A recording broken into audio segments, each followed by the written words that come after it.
brothers and sisters. So let's continue our investigation into these rules of St. Ignatius, spiritual warfare and the discernment of spirits. So rule number 8, how can I better persevere when I'm in desolation? So we've been looking at the whole theme of desolation, which is inevitable in the spiritual life. We saw how the Lord allows in his wisdom these moments to really to strengthify and fortify our soul by exercising its strength against the opposition of desolation to come out of it. So that's a way of the Lord training us.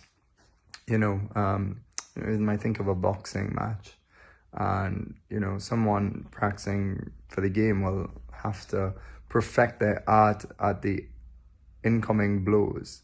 And the same thing, desolation is like a blow to the spirit, and we have to learn how to get around it and how to react it and how to respond so that it doesn't conquer us and leave us flat on the floor. So how can I better persevere when I'm in desolation? And well, Dan gives a very helpful thing here that I would like to share with you. And in my own experience, and I'm sure you could relate with this in your own experience, it's super helpful to know that there are patterns in life. And is that famous phrase, this too shall pass, this too shall pass. Some incredible moment of desolation, this too shall pass. The light will return, things will come and go. And Dan speaks about he's been hospitalized so many times. So he's been through this pattern dozen times about going into hospital, feeling the terrible trauma of being in the hospital, of invasion into your body with surgeries or equipment, etc. And then coming out and then, and all that subsiding and a new life coming back. And so after you go through that pattern, you start to realize, well, you can gain confidence, you gain hope, he says. You'll have hope because based on your experience, that this too will pass and brighter days will come again. And that's very helpful when you're in the middle of desolation, when you're in the middle of some kind of problem or struggle.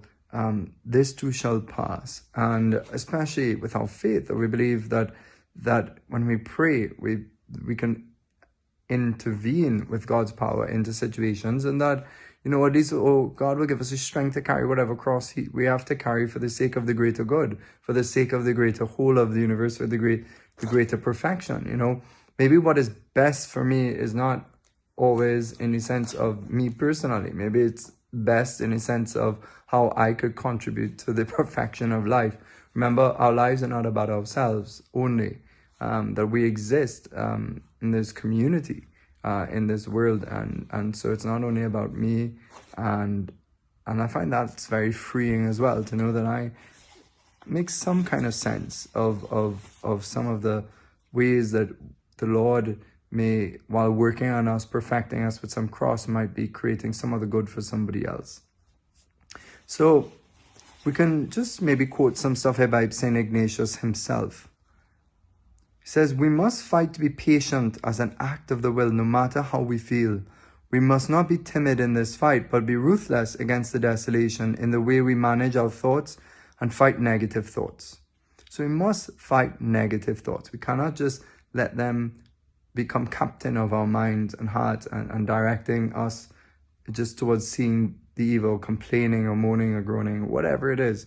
We must fight those thoughts. If not, we have given up. If not, we're not virtuous. We're not reacting with the courage necessary to overcome those negative thoughts with good thoughts. Sometimes we do feel weak, and that's where we rely on the great word of St. Paul, that in my weakness, God, you are strong in me. So we take courage and hope in that we might feel that we cannot overcome, but we could rely on the grace and power of God. We must never allow ourselves to sulk or wallow in our misery, but affirm the truth of God that we'll be freed of this desolation due time. When we're in desolation, our great temptation is to throw the pity party, is to self-victimize oneself, and that is never going to lead to happiness or you're in freedom. And it's really a result of great pride in us. The pride in us creates an oversensitivity in us that allows us to just think about how we feel, and not that these things are bad. There's a proper inventory of our feelings and about ourselves that we must take into concern. But when it's disordered, or when it's ending in pity and to overly self-introspective activity, it leads really to slavery. And in fact, You know, the secret, the joy of the gospel is like, forget yourself and focus on other people's problems. Love them, love God. It's coming out of yourself. And when you do that, you forget about your problems and you'd quickly see that desolation probably dissipates. He says, we must tell ourselves the truth that we will emerge out of desolation and that consolation will eventually return. When we do this, we should say it out aloud. I have done this in the hospital. I'm going to be fine. This will end. I will feel better in a few days.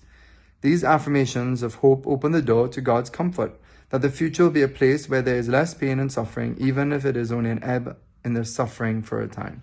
So yeah, just to reaffirm yourself that this too will pass and that the Lord is ahead in the future.